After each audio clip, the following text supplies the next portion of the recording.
ఓం నమ శివాయ.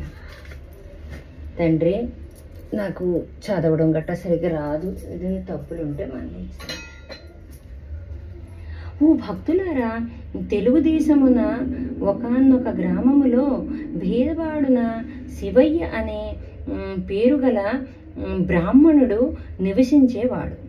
రాజేశ్వరి అనెడు వధువు పెండ్లాడి కాపురము చేయుచుండెను.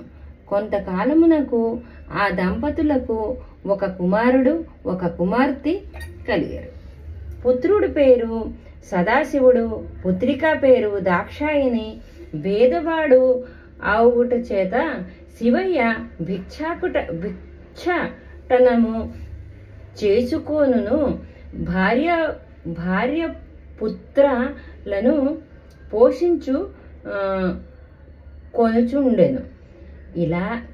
ఇలాగిన కొంతకాలము గడిచిన పిమ్మట తన భార్యతో శివయ్య ఇట్లు చెప్పెను, మనము ఈ దరిద్ర అవస్థ భరించలేకపోతున్నాము.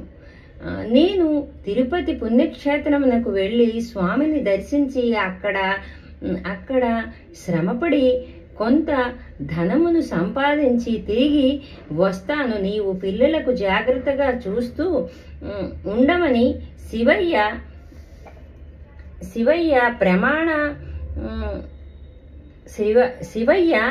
ప్రయాణమై వేళ్ల చుండగా ఒక ముసలి బ్రాహ్మణుడు ఎదురై, ఎవరు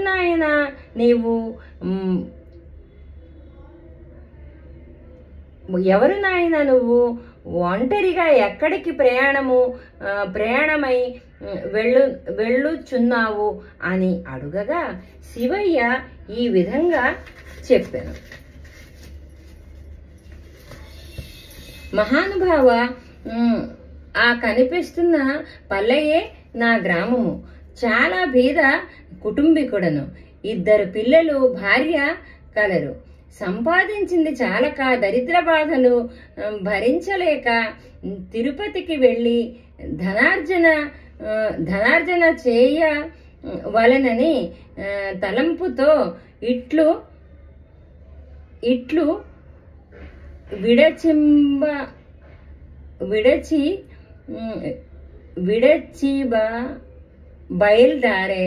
బయలుదేరినను అని చెప్పగా ఆ ముసలి బ్రాహ్మణోత్తముడు నవ్వుతూ ఇట్లనెను, ఓయి వెర్రినాయన, తిరుపతి వెళ్ళినంత మాత్రమున, ప్రభు దర్శనము చేసినంత మాత్రమున నీవు ధనము సంపాదించగలవా? నీకు సకల ఐశ్వర్యమును ఇచ్చే వ్రతకథ ఒకటి చెబుతాను,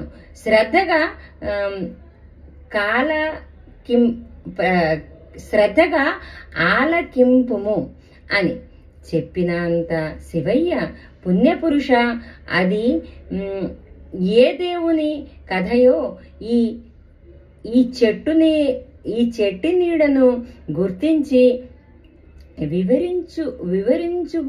వివరించుడు స్వామి అని వేడుకొనెను. అంత ఆ బ్రాహ్మణుడు శివదేవుని కథ చెప్పుటూ ప్రారంభించెను.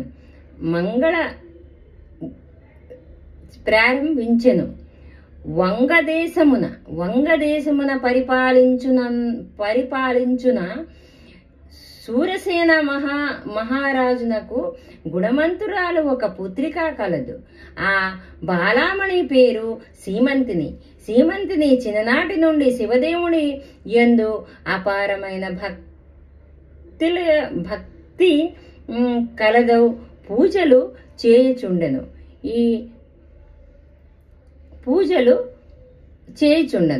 ఈ విషయమును యజ్ఞవాల్క్య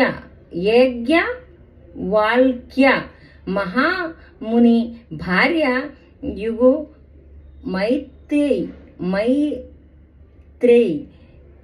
తెలుసుకొని తనే స్వయంగా సీమంతినికి సోమవారం వ్రత మహత్యమును వివరించి చెప్పుటకు శూరసేన మహారాజు పట్టణమునకు బయలుదేరి వ్రత విధానము సీమంతిని తెలియజేసి వెడలిపోయెను. ఆనాటి నుండి రాజకుమార్తె సోమవార వ్రతమును భక్తి శ్రద్ధలతో చేయుచు సదా శివదేవుని పూజించుచు సదా చదువుచు దినదిన ప్రవర్ధమాన మగుచుండెను. అట్లుండగా అంగదేశమును ఇంద్రసేన మహారాజు రాజ్య పరిపాలన చేయుచుండెను. ఆ రాజునకు చంద్రాంగుదుడు అనే ఒక కుమార్తె కలుగుదు. ఆ చిన్ననాటి సకల విద్యలు నేర్చుకొని పెండ్లీడకు వచ్చాడు. చంద్రాంగదుడు వివాహము చేయవలను తలంపుతో ఇంద్రసేన మహారాజు తన కొలువు నుందన మంత్రి పురోహిత సామంతులతో యువకుడునైన చంద్రాంగుదుడుకు ఎచ్చటనైనా తగిన కన్యను చూడడానికి దేశాలకు వారిని పంపెను. వారును అనేక దేశములు తిరిగి కడకు వంగదేశమును పరిపాలించిన శూరసేన మహారాజు పట్టణముకు చేరిరు. ఆ రాజునకు సీమంతిని అనే కుమార్తె కలగని పరిచారకులు వలన తెలుసుకొని రాజు దర్శనమునకై ఆ స్థానమునకు వెళ్ళారు. అంత రాజు మంత్రి పురోహితులకు గౌరవించి తమరు వచ్చిన పని ఏమిటని అడిగాను. మహారాజు మాది అంగదేశము. ఇంద్రసేన మహారాజు గారికి చంద్రాంగుడు అనే కుమారుడు గలడు. అతనికి తగిన కన్య గురించి తిరుగుచు తమ పుత్రికారత్నము సీమంతిని దేవి గుణగణములు తెలుసుకొని ఇచ్చటకు వచ్చినము. ఇదిగో మా యువరాజు చిత్రపటము అని చూపించిరు. రాజు చిత్రపటమును కుమార్తెకు చూపించి ఆమె సన్మతికి సంతోషంగా వివాహ ముహూర్తము నిశ్చయించి మహావైభవపూర్వముగా వివాహము చేశారు. వివాహమైన కొంతకాలమునకు ఒక రోజున చంద్రాంగుదుడు తన వినోద చెలికాండ్రలతో యమునా నది తీరమున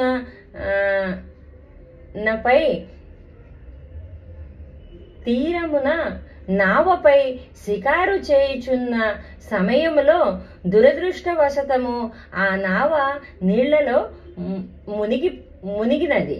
చంద్రాంగుదుడు తప్ప మిగిలిన వారు చనిపోయారు.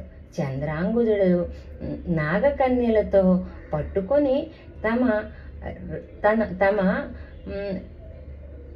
రాజ్యాన్న తక్షకున వద్దకు తీసుకొని పోయారు. తక్షకుడు చంద్రాంగుదుని చూసి, ఎవరు నీవు, ఎక్కడికి ఎందుకు తీసుకొని వచ్చారు అని అడుగగా, మాకు తెలియదు, నీటి ప్రవాహంలో కొట్టుకున్న పోవుచుండగా మాకు చిక్కటం వలన తమ యొద్దకు తీసుకొని వచ్చితిమి అని నాగకన్యలు పలికిరి. అంత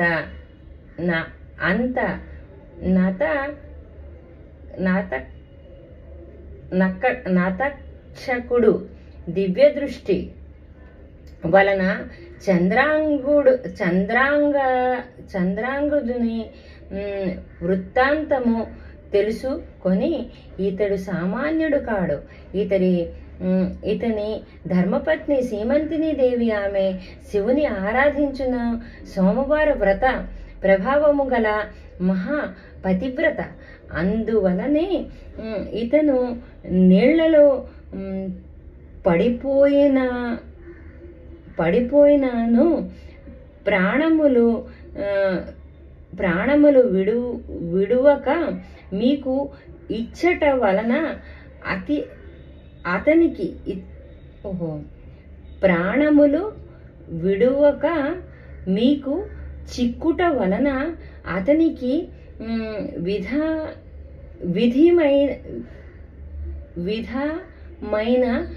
ఏ విధమైన ప్రాణాపాయములు కలుగలేదు, ఏ విధమైన ప్రాణాపాయములు కలగలేదు అని నాగకన్యలకు చెప్పారు. ఈ సంభాషణ అంతయు వినుచున్న చంద్రాంగుదుడు భయపడుచు దిక్కులు చూస్తున్నారు. అంత తక్షకుడు చంద్రాంగుదుని నీవు తట్టి ధైర్యము కలుగచేసి తన వద్దనున్న విలువైన మణులు ఇచ్చి ఆ మణులు యొక్క ప్రభావమును కూడా తెలియచేసి భూలోకానికి సాగనంపినారు.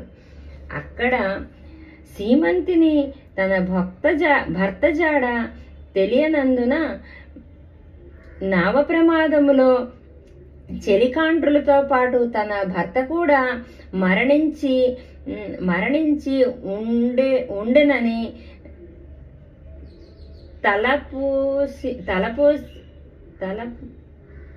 తలపోసి పరిపరి విధాలుగా తనంపుతూ ఉండి పరిపరి విధాలుగా విచారిస్తూ, ఓ శివదేవ తల్లి పార్వతి, నేను విడువక ఆచరిస్తున్న సోమవార వ్రతము యొక్క ఫలితము ఇదేనా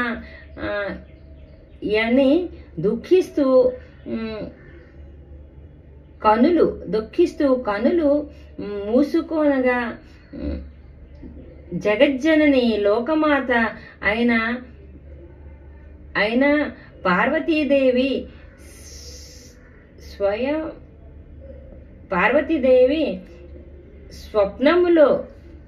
స్వప్నములో కనిపించి, అమ్మ నీ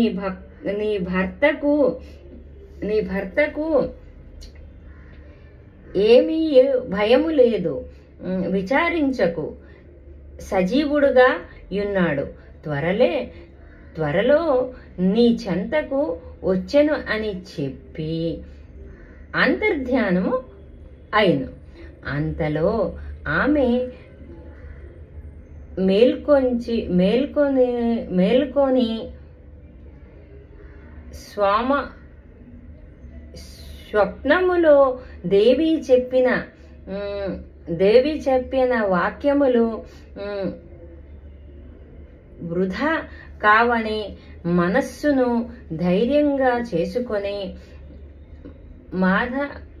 యథాప్రకారంగా సోమవార వ్రతము చేస్తూయుండగా దివ్య ప్రభావమును గల మణులతో చంద్రాంగుదుడు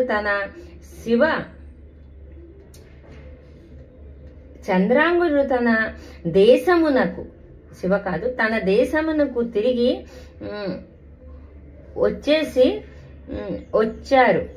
ఇంద్రసేన మహారాజు కుమారుడు రాకకు సంతోషించి జరిగినదంతా తెలుసుకొని ఈ శుభవార్త శూరసేన మహారాజునకు తన కుమారుడు సజీవుడుగా ఉన్నాడు, మహిమల గల మణులతో తిరిగి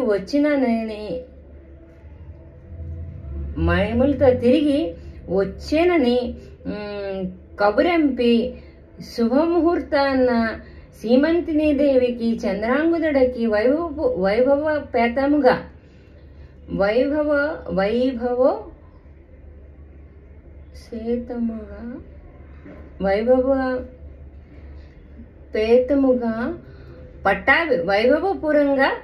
వైభవపురంగా పట్టాభిషేకము చేసెను. సీమంతిని దేవి చంద్రాంగుదుడు తమ దేశ ప్రజలకు సోమవార వ్రత ప్రభావమును గురించి, శివదేవుని మహిమల గురించి బోధిస్తూ ధర్మ మార్గమున రాజ్య పరిపాలన చేయుచుండరి. సీమంతిని దేవి తన సోమవార వ్రత మహిమ వలననే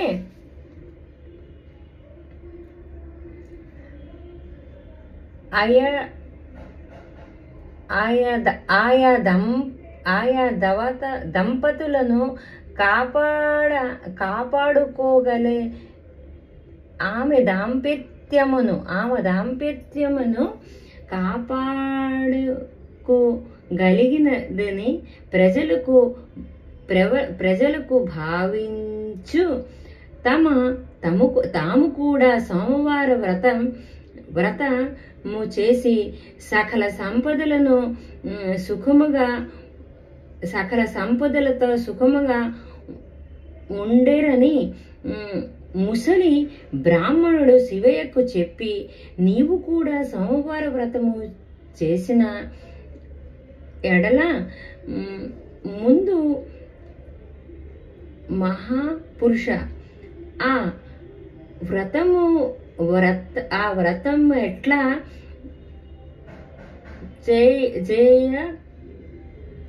చేయవలను చెప్పవలసిందిగా కోరారు. అందులకు బ్రాహ్మణుడు ఈ విధంగా చెప్పారు. సోమవార రోజున ఉదయమున లేచి ఆచరించి, తండ్రి ఇక్కడ మాత్రం నా తప్పు, నేను ఉదయాన్నే లేచినా కూడా గృహస్థ ధర్మాన్ని అన్ని చేసిన తర్వాత నీ పూజ చేశాను. గృహమును శుద్ధి చేసి రంగురంగుల ముగ్గులు పెట్టి ఇంటికి ఈశాన్య పీఠ మీద శివదేవుని ప్రతిమను ఉంచి ఆవు నేతితో గాని కొబ్బరి నూనెతో గాని దీపాన్ని వెలిగించండి. శివదేవునికి కొబ్బరికాయ కొట్టి, నేను కొబ్బరికాయ కొట్టాను, మొక్కలు కోసిన ఏదని 2 మొక్కలే కదా, కొట్టి ధూపము వేసి మారేడి దళములతో అభిషేకాలు చేసి 3 రకాల పువ్వులు పెట్టాను. భక్తితో పూజించు. తెల్లవారు లెగిసి నుంచి నీ ధ్యానంలోనే ఉన్నాను.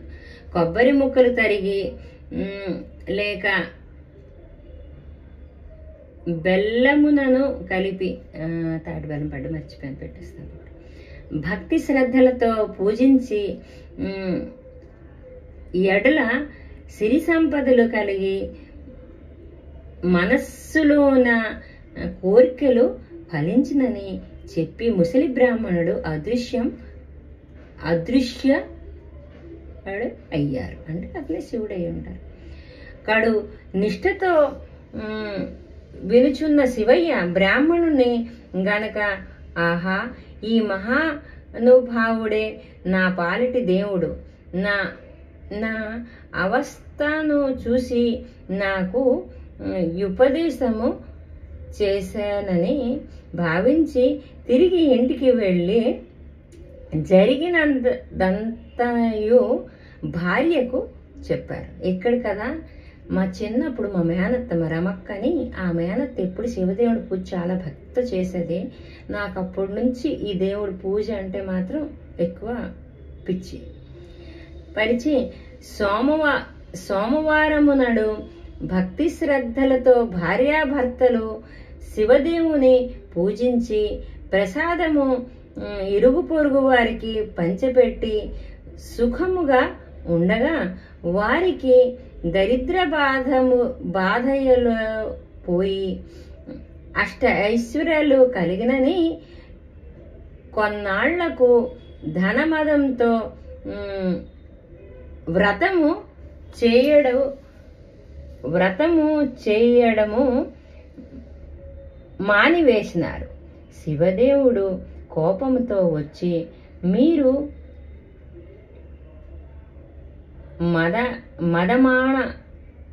మదమాణంచ వలెనని, వీళ్ళు మదము అణిచేస్తానని మళ్ళీ దరిద్రులుగా చేశాను. దరిద్ర దశలో ఉన్న శివయ్య మరల యథాప్రకారంగా భిక్షాటనకు ఒక గ్రామానికి వెళ్ళి యాచించగా, ఈవేళ మేము సోమవారము పూజ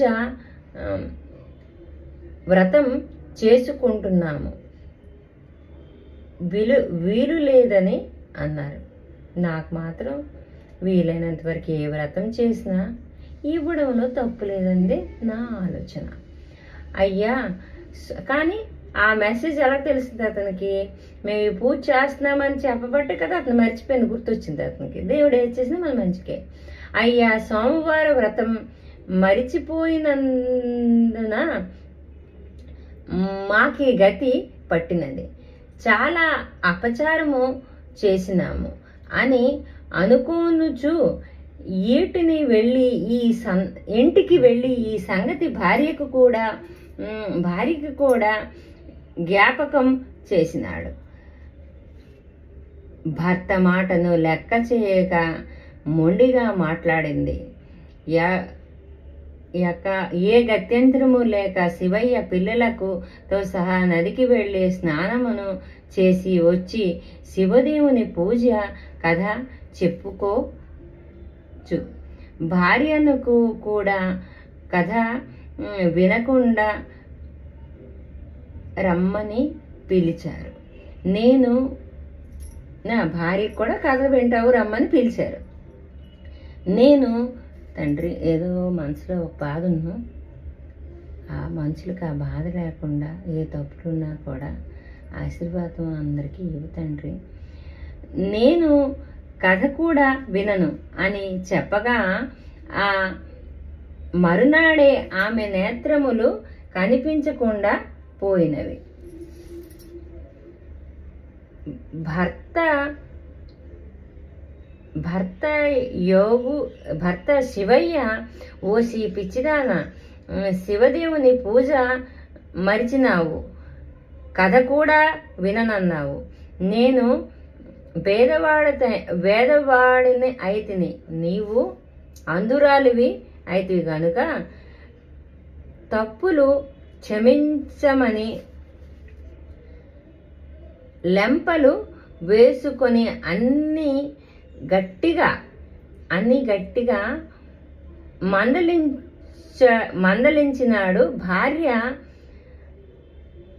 అలాగునే చేసి స్నానమాడి సోమవార వ్రతం ఆచరించి ప్రసాదమును కండ్లకద్దుకొని సేవించెను. వెంటనే నేత్రములు కనిపించినవి. పోయిన ఐశ్వర్యము కూడా కలిగినది. మీకు అబద్ధం, నాకు నిజం. ఇక్కడ చిన్న పీట మీద నేను కూర్చున్నాను, నాకు నడుము నొప్పి పెట్టింది, కానీ ఆ నడుము కూడా ఇప్పుడు నొప్పి లేదు, అలాగే కూర్చొని చదువుతున్నాను కదా. ఆనాటి నుండి ప్రతి సోమవారం నాడు ఆ దంపతులతో పాటు ఆ గ్రామస్తులు కూడా శివదేవుని మారేడి దళములతో పూజిస్తూ సకల ఐశ్వర్యాలతో తులతూగుచున్నారు. కాబట్టి ఈ సోమవార వ్రతము శివదేవుని పూజ ఎవరు చేస్తారో వారికి ఇహమందు సర్వ సుఖములు, పరమందు మోక్షమందు పొందగలరు. ఈ కథ విన్నవారికి, చదివిన వారికి కూడా సదాశివుడు సకల ఐశ్వర్యములు ప్రసాదించును. సూత పౌరాణికుడు శౌనికాది మహామునులకు బోధించారు. శివదేవుని కథ సమాప్తం. ఈ కథ చదవడానికి ఎవరికైనా పెళ్ళమో చేయడమో అన్నీ చేసేదాన్ని. ఇప్పుడు కదా నా మట్టుకు నేను ఇది 2వ సారి అనుకుంటా చదివాను. తప్పులుంటే మన్నించండి. ఇంతటితో శివదేవుడి కథ సమాప్తం.